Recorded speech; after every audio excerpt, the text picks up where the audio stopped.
नदी पण इकडेच बाजूलाच वाहतीये, आपण बघू शकतो. तुंगभद्रा नदी आहे.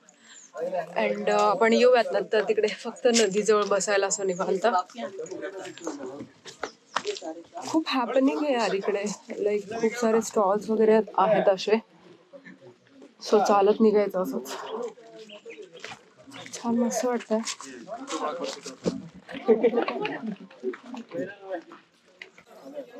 इकडून असा व्ह्यू दिसतोय तुंगभद्रा नदीचा. अशी दगडांमधून ही रूट आहे. खूप मोठे मोठे रॉक्स आहेत तिकडे, त्याच्यातून अशी मंदिरं आहेत. आता छोटे छोटे हे असे मंडप वगैरे लागतील आपल्याला.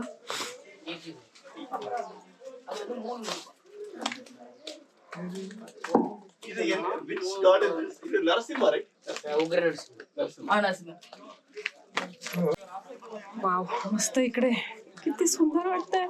आणि ते कोरॅकल राईड वगैरे सगळं इकडूनच आहे. इथे ते बोट वगैरे बघू शकतो आपण. वाव.